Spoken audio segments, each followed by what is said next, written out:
We don't think about like the big idea. We think about brand character. Who are you? What is your character? And then what are all the people around you? And what are you fighting for? What are you fighting against? So we spend a lot of time on that. And then all of the things that the brand is doing on social media, fall out of that.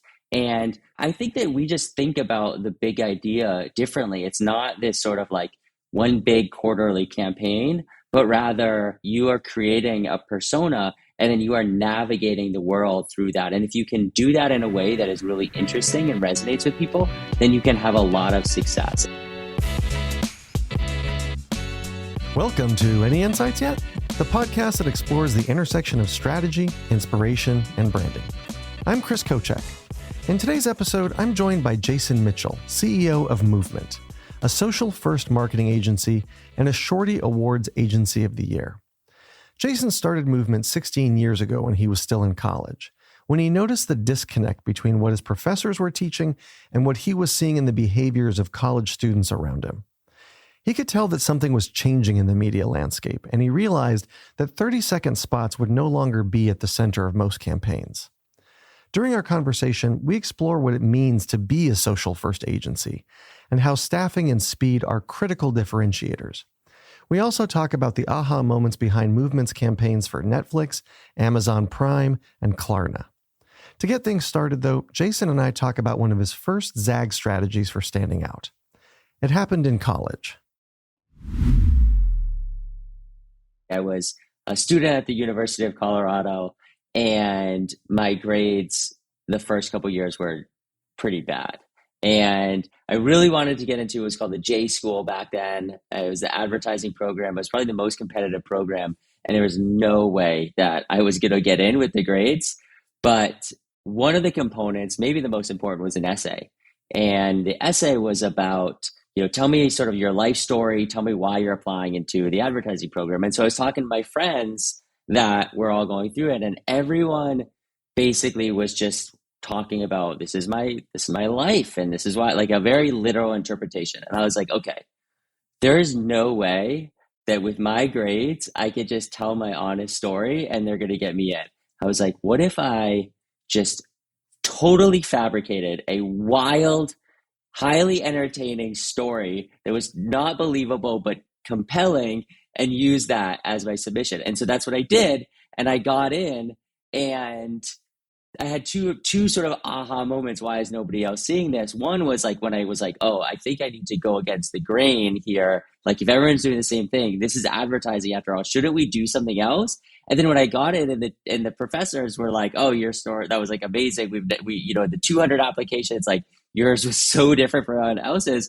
That was like this aha moment. I was like, oh, this is what advertising is. Advertising is not sort of taking formulas and doing whatever everyone else is doing. Advertising is like totally bucking the trend to get attention. So that was a big aha moment. I think also like a instrumental moment for me as I think about the industry. Now, did you tell the professors, by the way, that was completely fabricated, or did you not mention that? The story itself was so over the top that I think pretty quickly they were like, this could not be, like, it was fantastical. So I definitely didn't say in it, this isn't true. But when I talked about my town being, overrun and having to escape via, helicopter, like it was like that. It was like an action movie, sci-fi. I think it was pretty clear. Mm-hmm. Now, you mentioned being in college and getting into that program. And you've said that you believe that the material you were being taught in the advertising program was wildly out of date with the way that you and your classmates were consuming media. What's an example of that? Yeah, so let me sort of paint a picture for you. This was like 2007, 2008. We were the first cohort of students that were on social media, on Facebook. Like I think my freshman year was the Facebook, and everyone was so excited about it.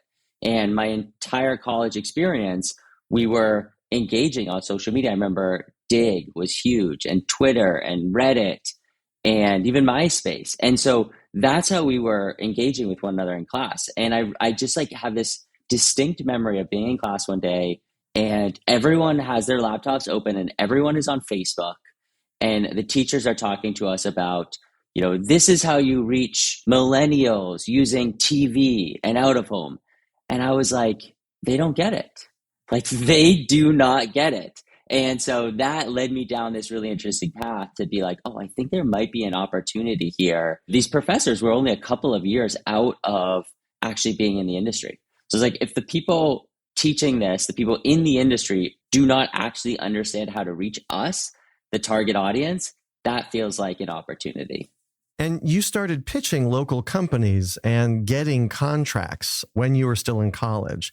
You would offer to launch and run their Facebook pages. What were those first companies that you pitched and how did you pitch them? Yeah, so I was like, I wonder if I could actually start a social media company that like did this. And so one of the first things was we had a senior project, and the senior project was a mock pitch. And a company comes in and they tell you about the company, and everyone is split up into groups and has to put together a campaign. And the guy that came in was this guy who had started this company called Brain Tonic.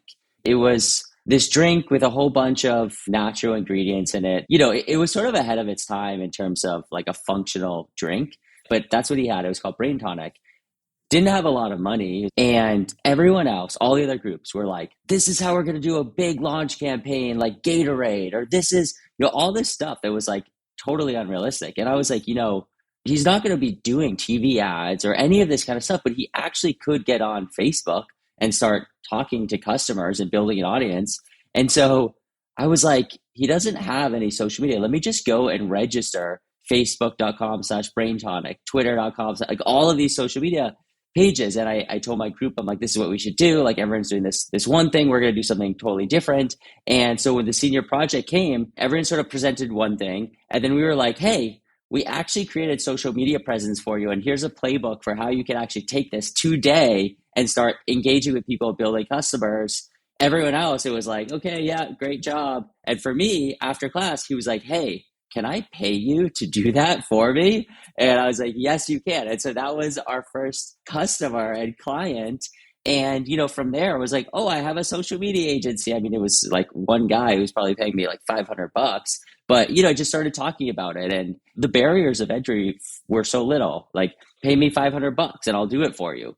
We were able to build a book of business really easily early on just because our price point was so low. And people were like, yeah, sure, I'll give this a flyer. Then, social media really continued to take off. Yeah, I've sat in on many a senior project or capstone project at various schools. And one of the things that I think is often missing, first of all, is a budget, right? So budgets create a natural constraint, which pushes innovation and creativity. And I feel like a lot of students and a lot of programs would be well served to have some kind of realistic budget. Because to your point, a lot of these brands, they're not going to be doing TV ads. They're not going to be taking over Times Square. And so being constrained by the budget actually sharpens creativity in a very interesting way. Were there any other early companies that you can remember working with? So one of our first was the Denver Nuggets. And that came about because we were like one of the first social media agencies in Colorado. And a company reached out to us, a big energy company reached out to us, brought us in, we pitched, and they were like, that was great, but we're not going to do social media, which today is funny, right? But that was like, we were pitching people less on us and more on social media. But what they said is, we sponsor the Denver Nuggets and the Colorado Avalanche. You should talk to them. And they were kind enough to make us an introduction. And 21-year-old me had the chance from that introduction to go into what was called the Pepsi Center at the time, the Pepsi Center, to go in and pitch the Denver Nuggets. And this was a pivotal moment for me in our story. And I remember going in there and there was like 5 marketing folks. And I didn't know what I was doing. I had on like an oversized suit. I looked like an idiot. These guys were like in jeans and t-shirts.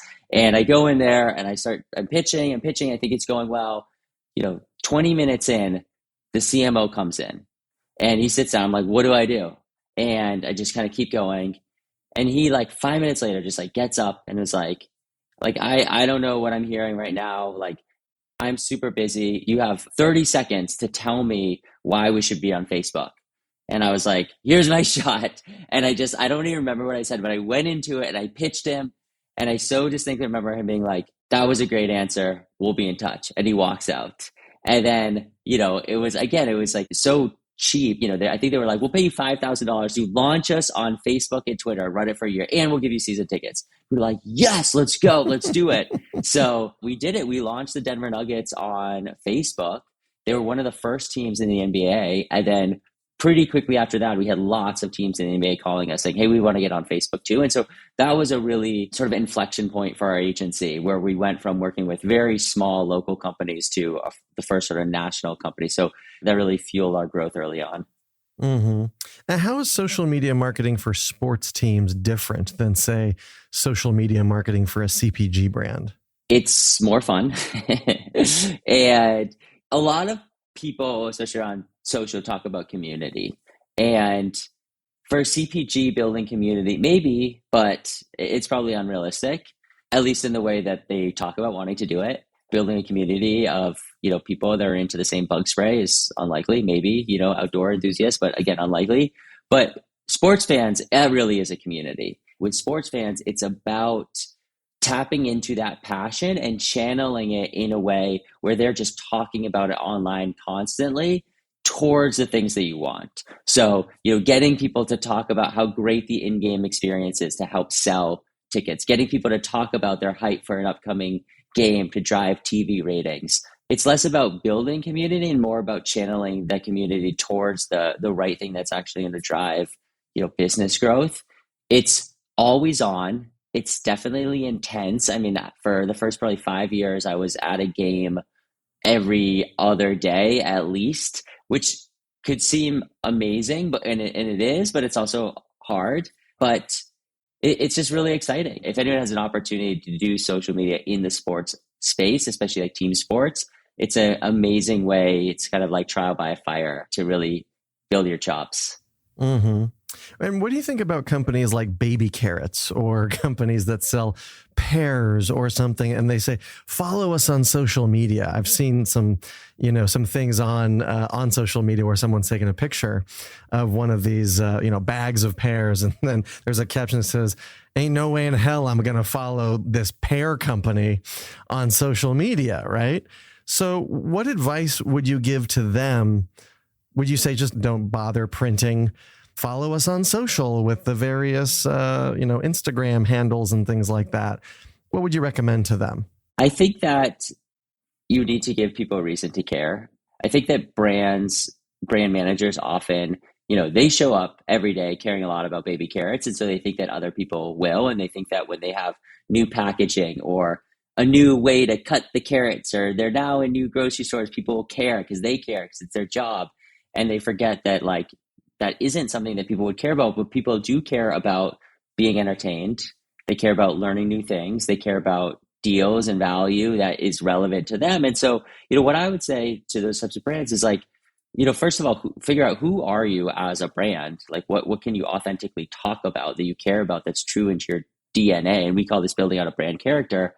And then it's like, how do you talk to the world in such a way that you're going to be entertaining? Or they could forget all of that and say, trying to build an organic social media presence is not going to be effective for us in this capacity. Let's figure out another way that we can get people to talk about our brands. Or do we just have a pure influencer play and we're just trying to get in front of people so that when they see our product at the grocery store, they're like, oh, that's what this person that I follow was packing their kids' lunches with. So I think that people mistake their interest for their brand with other people, and they really need to try to look at it through the lens of the consumer and be like, why would this person care? And there's plenty of examples of that. I mean, one of my favorite follows on TikTok is a guy who mows people's lawns. That's so boring, right? But he puts out these videos on TikTok where he goes to these houses where they're so overgrown, the weeds and grass and everything else, and he goes, hey, I will mow your lawn for free. And then he does this sort of video that's really well edited of him turning this mess into something beautiful, and he gets millions of views. It's like, oh, that is entertaining to people. And so he's really blown up his business. So there's lots of ways to approach it. You just need to think about it through the lens of the consumer. Yeah. To your point, I think a lot of times the people working the brand have this mistaken belief that the truth shall set things free. If we just tell people earnestly, this is what we do and this is how we do it, that's going to get people's attention. And that was great in the 1950s. You're selling a laundry machine or you're selling a refrigerator. Go ahead and talk about all the features and benefits, but nobody is really that interested in features and benefits anymore. I feel like, for example, Scrub Daddy has dialed it in on social media, right? It's a sponge. Right. But the things that they do on that social media channel are absurd, and they just get your attention and you can't turn away. Yeah, I mean, I think that two things have happened that have changed it. One is we're in this sort of algorithm dominated medium where you need to create content that people are sharing and engaging with to actually get traction. And so, if you're just earnest and you're talking about values, like it's not shareable. And then because we are seeing so many ads everywhere we look, people are pretty good at tuning stuff out. So when you have those two things, that if it's an ad, people are going to turn it out. And if it's earnest, then nobody's going to share it. So it's then not going to be seen. It forces you down this path of like, you need to figure out ways to capture attention. So you have talked about Movement, your agency, being a social-centric agency. What does social-centric marketing mean to you, and what does that look like? So when we started, I was talking about how we had to be like, you should be on social media and convince people of social. I think we're past that. But, still, I would say in general, people think about the landscape from like a TV or a spot sort of approach. It's like, what's the spot? For us, a social-centric approach is to sort of revisit that diagram, and you put social at the center, and it's an understanding that social has become the most important way today that people learn about new products, that trends sort of rise and fall. And if you think about social at the center, then everything that you're doing, from partnerships to out of home to experiential to social to TV, it's all about driving online buzz. And so that changes what you're going to be producing and how you're going to be producing it. And oftentimes it starts from social media listening, because something that we've seen is if you do great social media listening and you find insights on social and then you amplify those through a whole bunch of different mediums, you can generate tons of online conversation. We are seeing that that's really what's driving people into restaurants, products off shelves. It's a reframing of how people think about social, from social as a channel to social as the core of what marketing is today. Mm-hmm. So let's say you're a business and you have a marketing team of 2, maybe 3 people. How much time should somebody allocate, or one member of that team allocate, towards social listening? A lot. Social listening is probably the most important thing that they can do. It's the same, right? With anyone, you go to a party and you just go in and you start talking. It's like, okay, how annoying is this person? But if you come in and you're listening and you're picking up cues for what people are interested, excited about, and then you have relevant things to offer to that conversation, it can be successful. It can be the start of a new relationship. And I think that marketing is the same way. We've just seen so many examples of social media listening, picking up cues of like, oh, this is something that we could change to the product that would then get people excited about, that they would share it themselves. This is something that we are doing, but we're not putting a lot of energy into, but it's actually resonating with people. So I think that social media listening is one of the most important parts of the job. And something that we found is that, social media listening is not about having the right tools or infrastructure or anything else. People want to create systems, and of course there are tools, but the best social media listening happens from the marketer actually being a fan of the category. If you're working in the outdoor industry, you want to be an outdoor enthusiast so that you're following all of the influencers in this space, so that you know what the general conversations are, because that's more than sort of like getting an alert from some sort of a tool saying like this thing is trending. Just being in the know and seeing the conversations so that you have an intuitive sense of sort of where things are headed is incredibly important. So when we staff teams for our clients, we're always looking at, let's bring in people with category expertise that are on their quote unquote time away from work on Instagram, following those brands so that they see those opportunities. And we have so many examples of people seeing those opportunities, at 10 o'clock at night and then being like, oh, let me sign on to the brand account and do something with this. And then that going viral. Well, as they say in Ireland, the good Lord gave us 2 ears and 1 mouth for a reason. Exactly. I have to remind people of that sometimes. So can you share an example or two of something that you guys heard through active social listening that led to either an aha moment for a campaign or a breakthrough idea in terms of a new product innovation or a new product line? Yeah. We were working with Klarna when they were entering into the US market. They're a buy now, pay later company, like an Afterpay, really large in Europe, trying to penetrate the US market. And they did a whole big marketing campaign and really didn't get much traction at all. And so we did a lot of social media listening to understand sort of why this campaign, it was a traditional campaign, why it wasn't working. And this was sort of the very beginning of our relationship. And what we saw was that there was all of this conversation online, people being like, is this a scam? Like, what is this? Is this too good to be true? Because this idea of, hey, you could buy something for $100, but you only have to pay $25 today, then we can put you on a payment plan, no interest.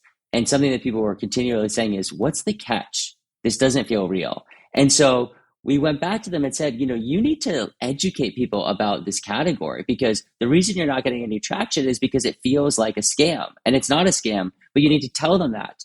But you can't just tell them it's not a scam. You have to entertain them. And so we came up with this whole campaign called What's the Catch? And we partnered with this up and coming at the time influencer, Bretman Rock. He's now huge. And we did this whole really funny campaign around What's the Catch? And that did an amazing job of educating people about this new category, about Klarna. And that work was actually so successful on social that they then ran it as their TVC campaign. So a great example of how social listening isn't just about social, but it really can be this social powered or social centric approach that informs all of your marketing. Hey fish, it's me, Bremen Rock, the baddest fish in the sea. Today, I'm gonna be talking to you about Miss Klarna. Now, who's Miss Klarna, you ask? Wait, who is she again? It's an app. Oh, so Klarna is an app. It's K as in karma. You know the rest, Larna. Did you know Klarna is Swedish for fish? It's not. Just f*** that up. Klarna is Swedish for smoother shopping, according to Google. Well, and what I love about that example too is that you're using the language that customers are already using, right? I think that a lot of times brands, have this idea of what they should be saying or how they should be saying it because they've got brand guidelines and they say, we say this, not that. But then people out there using their own natural language to talk about things. And if you can talk like them, look like them, act like them within reason, not in a pandering way, then they're going to say, oh, you get me. You're speaking my language. Do any other examples come up for you besides Klarna where social listening was like, wow, this is a huge untapped opportunity? We had another one that I love for Netflix. We were working with them and they came to us for a show that they were relaunching called Unsolved Mysteries. And that was the show that had been on TV for a long time. They were bringing it to streaming. They weren't sure how it was going to do, but were excited about it and wanted us to launch the social campaign. And so we started through social listening and we said, this is a category, true crime, that's really growing. What is it that it's driving this growth? And we saw all of these people working with other people on social media, joining these Facebook pages or groups to themselves solve crimes. And that was one of the things why true crime was like becoming such a big category, was people love this new ability to get with others and help solve these things. And so we came up with a name for this audience. We said, these are our armchair detectives. And the way for us to market this show is to really tap into these individuals and get them excited about this. And so as we were looking through all of the content around Unsolved Mysteries, we said, there's so much content that you guys have that isn't making it on air. And these armchair detectives would love to wrap their hands around that because it's going to help them solve some of these mysteries. And so for each episode, we created a Google Drive folder and we put in all of the behind the scenes, the files from the detectives that we had access to, footage that, was on sort of the cutting room floor. And we packaged it all up. And then right as it was dropping, we dropped it on Reddit. And so people were able to watch the episodes and then go to Reddit and actually see all of this other stuff. And nothing like that had ever been done before on Reddit as a way to use that platform.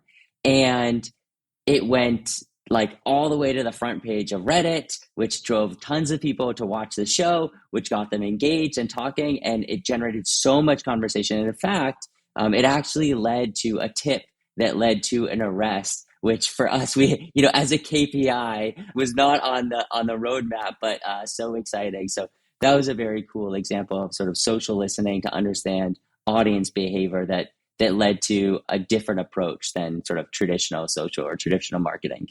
So you talked about Netflix, and this is making me think of the challenge with traditional movie theater. So I want to do a little problem solving with you here for a second.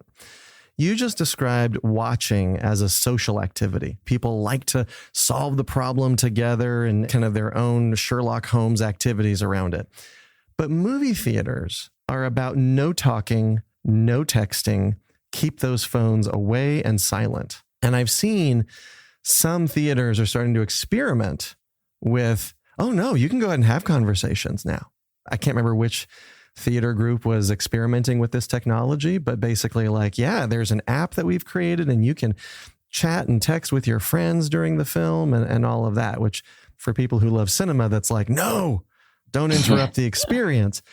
What would you say, or what would you suggest to Hollywood and to the movie theater world to say, here's what you need to do if you want to get people back into the theaters? I'm putting you on the spot. It's a tough question.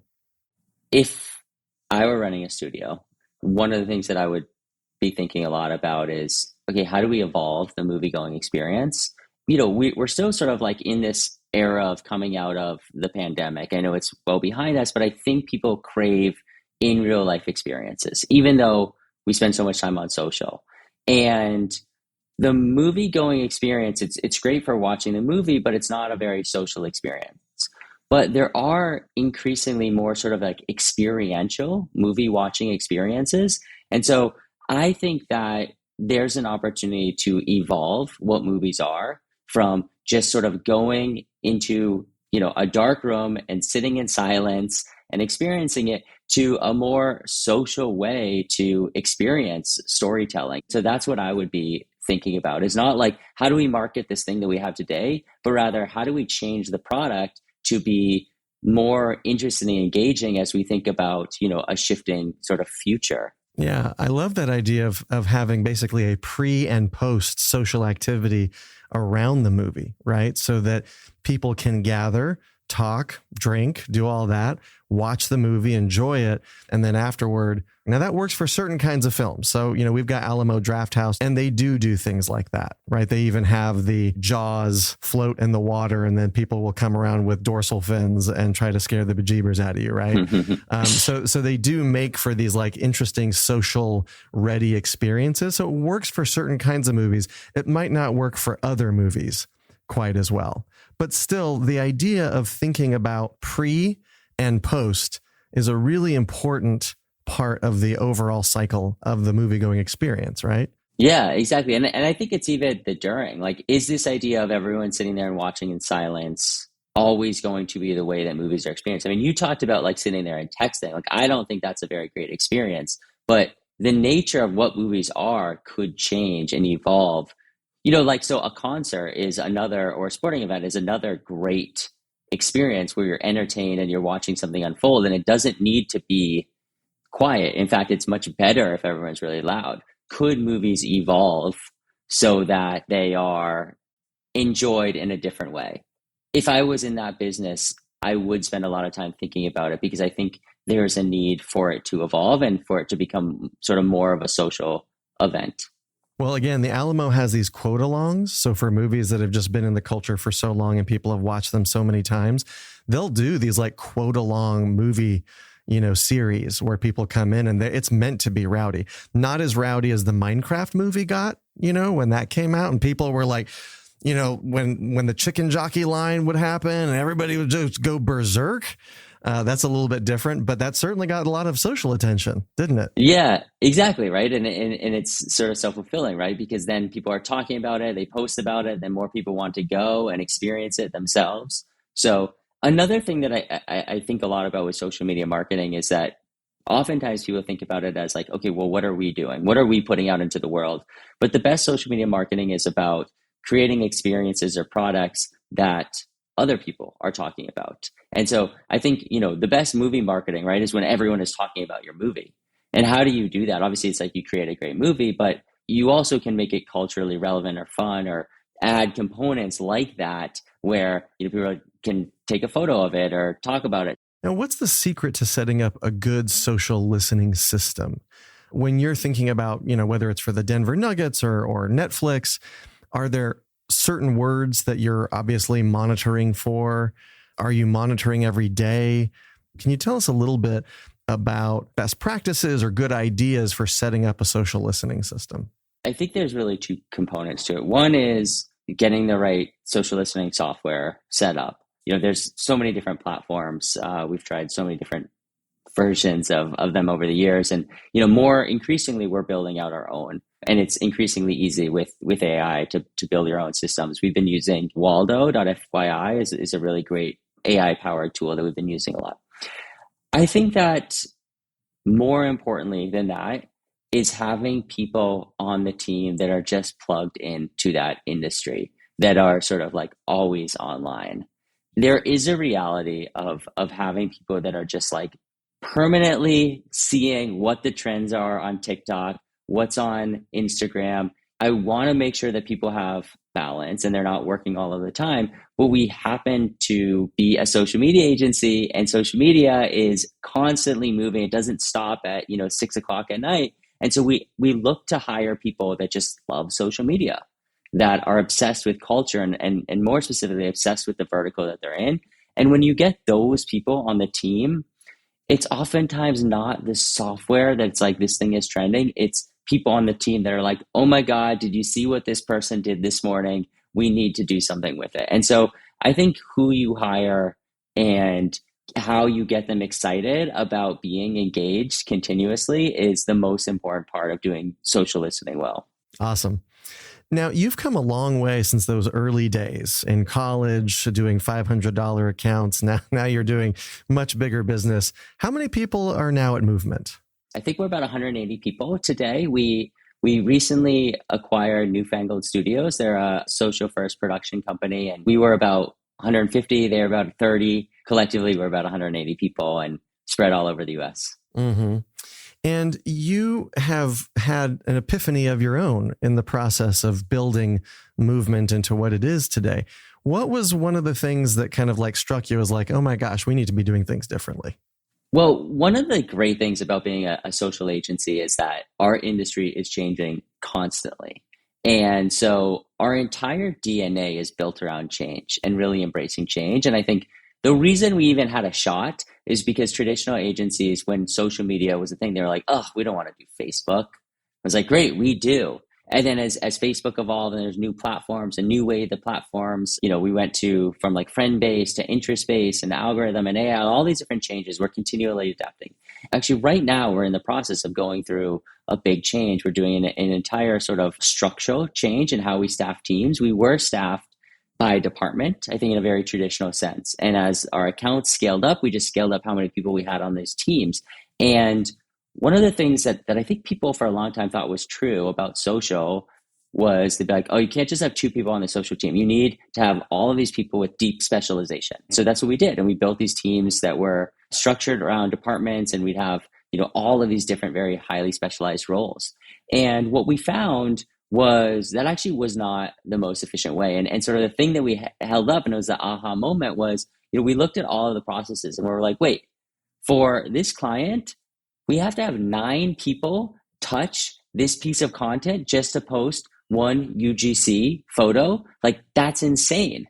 The problem of having so many people involved is like every time it goes from one person to another, there's time that takes sort of transforming it, but also there's information loss that happens along the way. And so we said, we think there's probably a better way. What if we looked at a new system and we looked at the pod system where we have smaller dedicated pods of more generalists? And actually, we're sort of pushing away from deep specialization and trying to bring in people that have a more generalized skill set and experience in social, and they can do, social media strategy and writing, and they can do some design work. So we can have more of those people working together, focused around one thing. And that's been incredibly successful. We just went through a Prime Day. Amazon's a big client of ours. And it was one of our first times working in this pod system. And we were able, we produced about 1,600 pieces of content during the week. And we're only able to do that because we changed the structure. And so that's something that we're always looking at, is how do we continually evolve to be, as efficient, as creative as possible. I need to pause for a second and just ask, did I hear that right? 1,600 pieces of content in a week? Yeah. 4 days, actually. In 4 days. How? How do you manage to create that much content in such a short period of time? There's got to be some AI in there. We don't use AI to create content. We use AI as a tool to brainstorm with, as a partner. We do use a lot of automations, and we create systems. We built an integration between Figma and Airtable so that we could be really fast with it. We have templates set up. It's about a 50-person team, but there's a really big difference between social that most brands are doing and enterprise level social. And you need to figure out how to be able to produce really high volumes of content that are also perfect. You need to basically have perfection for, these really large multinationals. And so we've just built teams and systems that are able to handle that. Yep. A lot of things have to go right to work there. Now, we're talking about AI. You guys don't use AI in that way to create content. And speaking of AI, you probably heard Mark Zuckerberg say, we're going to get to a point where you're a business and you'll just come to us. You'll tell us what your objective is. You'll connect to your bank account, and you don't need any creative. You don't need any targeting demographics.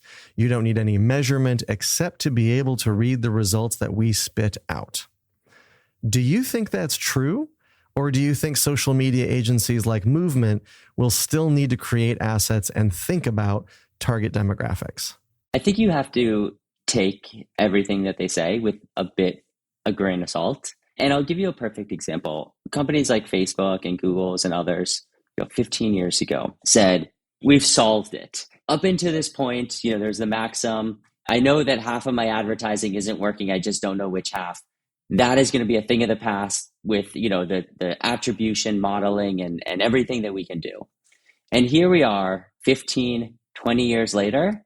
And I think a lot of marketers with fancy attribution and everything else still are not entirely sure which parts of marketing are actually driving results. It's still incredibly hard to measure. And so I think that, yes, there are going to be amazing technological improvements that we're going to use. But the idea that we solve marketing, I think is not going to be the case. The other thing is humans are incredibly creative, and AI is really good at connecting dots, but I don't think that AI is able to today or over the next 5 years replace human creativity.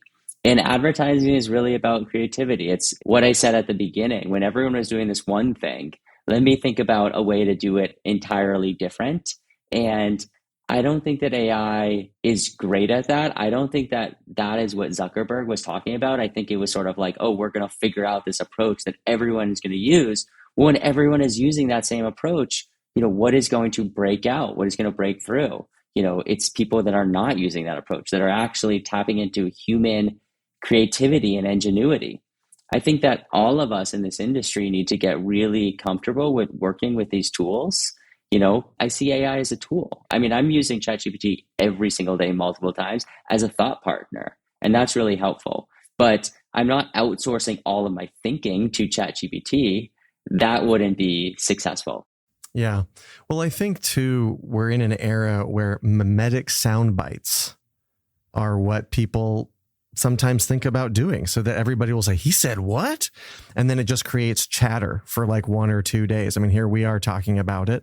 And so to your point, taking it with a grain of salt is really important, because the soundbite is designed to shake the beehive and get buzz going around it. And that's kind of the era that we're in. Can you think of an example of how you or a member of your team used AI recently to get to a previously hidden aha moment? Jenny Nicholson is our head of innovation and sort of leads AI. And we got a brief from a client. The client was like, we want to do some big swings. We want to do some really interesting work. And they sent over a list of the types of campaigns that they wanted to do.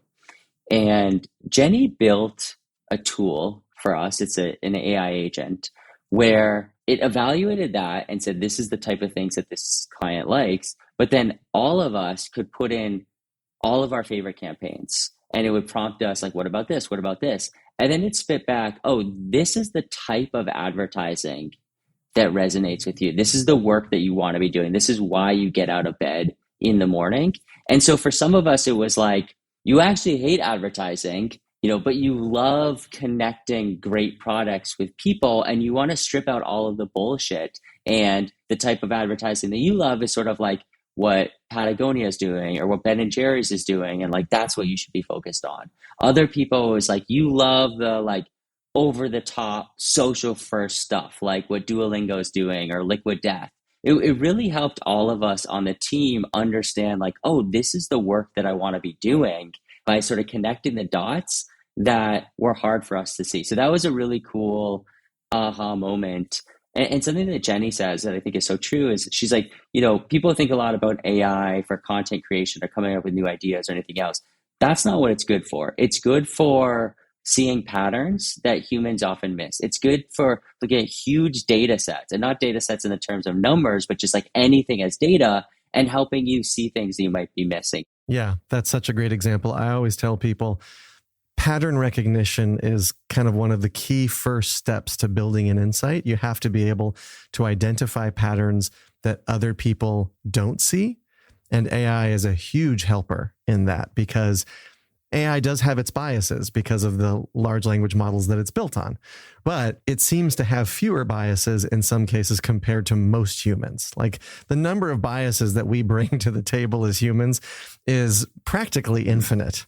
And so being able to find that through line, like you said, is a huge, powerful way to use AI.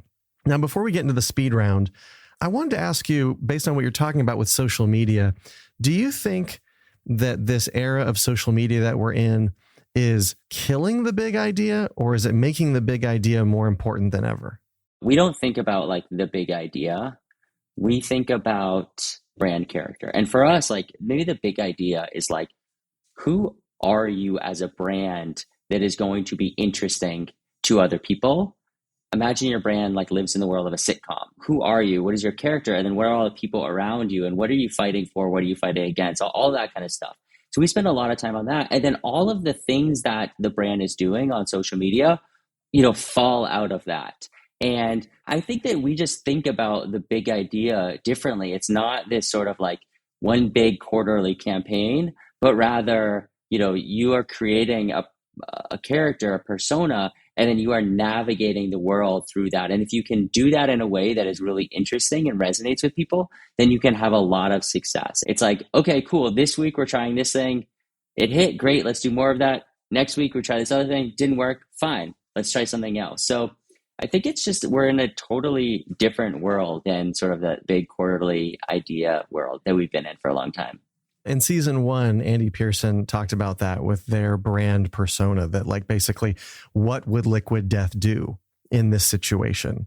What is that Liquid Death logic that springs from who that brand character is, and how do they navigate? And I love this idea of it helps you be more nimble, and you get an infinite number of at-bats, like you said. So Great advice. Right. Yeah. All right, we're at the speed round. Everyone's favorite. Ding, ding, ding. Here we go. Who's your favorite TikTok creator besides the one that you mentioned who mows lawns? I love Subway takes. Go find it. He just goes to Subway. He goes, what's your take? People will give their take. He'll say 100% agree, 100% disagree, and they'll get into it. And it's just like a great forum for good, honest conversation. He's an amazing host.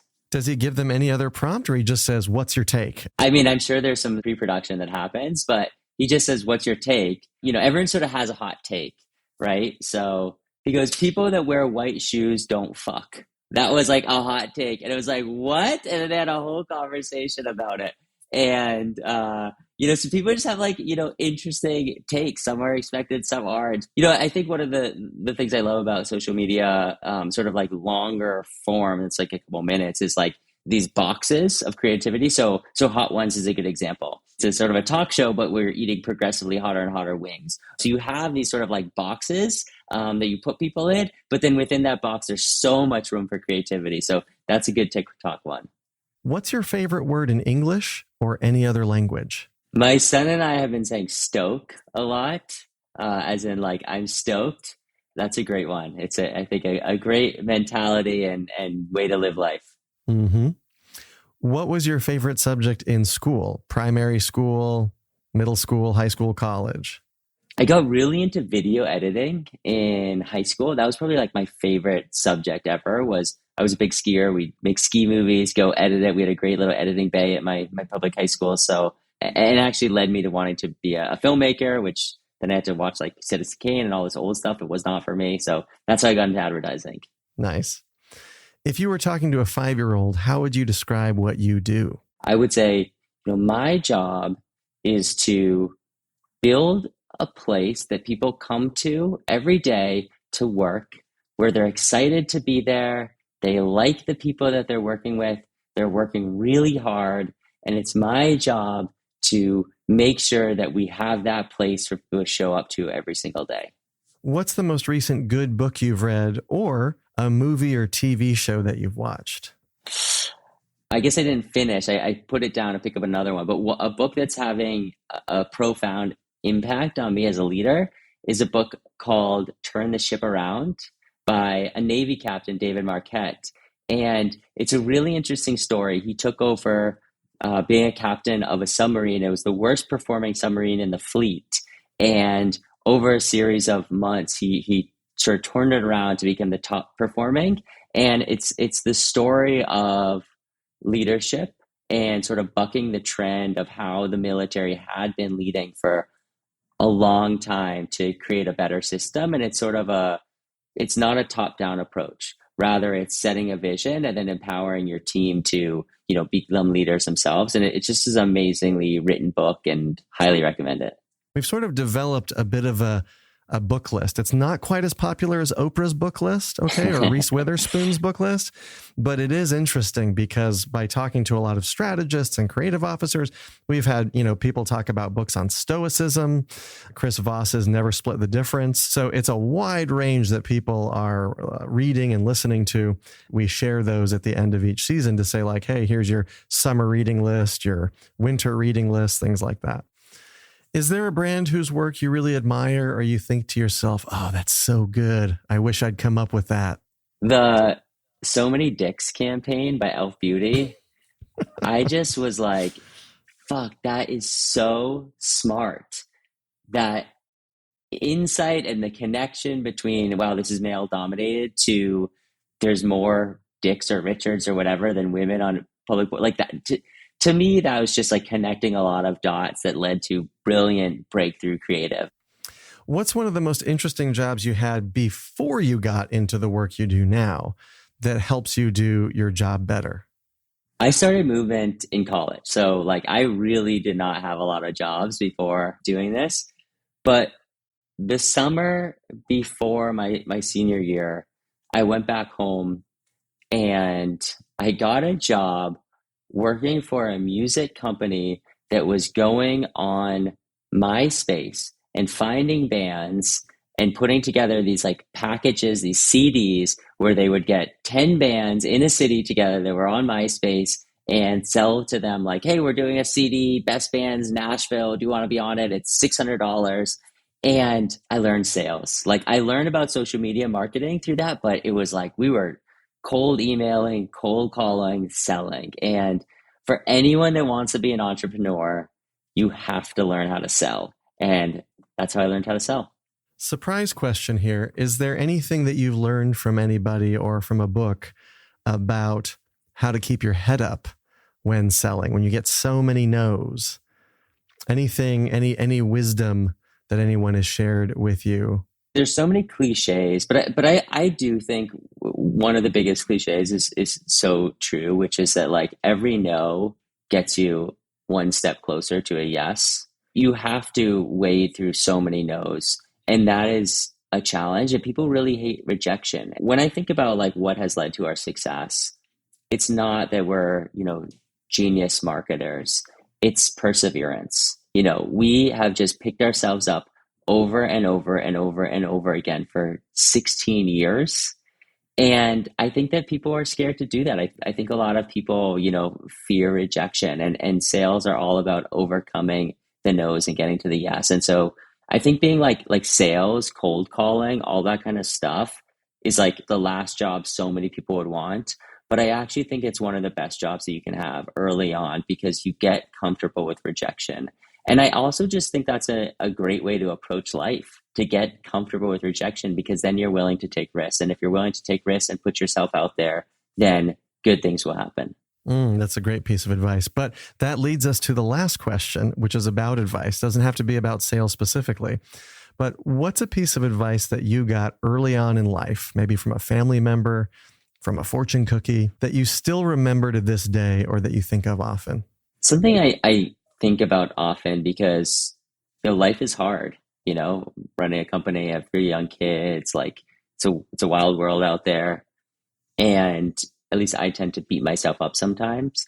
And I forget who said it, but at some point somebody said to me, be kind to yourself. And it's something that I think about all the time when I'm having like, oh, I didn't do this, or that person won the pitch and not me, or I could have been a better dad last night, but I, was looking at my emails, and I say to myself, hey, like, Jason, be kind to yourself. And it just grounds me. And I'm reminded that like, hey, I have a relationship with myself. I have these inner thoughts. And if I'm kind to myself, I'm going to have a better day and a better life. So that's something that really resonated with me. And I still think about every day, I would say. Do you meditate by any chance?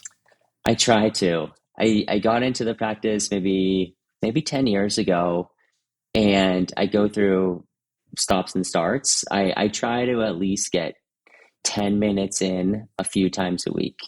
And there's a couple pieces of it that actually for me really are even better than meditation. One is I say to myself during meditation, today's going to be a good day. And then I try to practice gratitude, and I think about like, I'm grateful for my wife, I'm grateful for my kids. Those are obvious. But then also like, if there's somebody at work that I'm not getting along with, I'm like, I'm grateful for this person and here's why. And when I start my days with just a little bit of gratitude, I show up better. I'm a better person. Nice. Well, Jason, thank you for sharing these meditations with us, these aha moments, and all of the cool things that you're doing at Movement. I really appreciate your time. Yeah, thank you so much. This is a fun conversation. Thanks again to our guest, Jason Mitchell from Movement. If you want to connect with Jason, you can find him on LinkedIn. If you enjoyed today's episode, please give us 5 stars on your favorite podcast platform and share it with colleagues and clients who could use some inspiration. Just send them a link and say, you see, this is what I'm talking about. Insights! If you're looking for even more ideas and aha moments, head over to chriskochek.com. There you can find some of my newest online courses, case studies, and creative exercises. You can even sign up for one of my hands-on workshops where I show you firsthand how to build effective insights faster. The workshops are great for helping with new business pitches and for creating culturally contagious campaigns. Special thanks to Megan Palmer for editing, sound mixing, and production support. Until next time, keep looking for patterns, finding contradictions, and asking, what if, more often.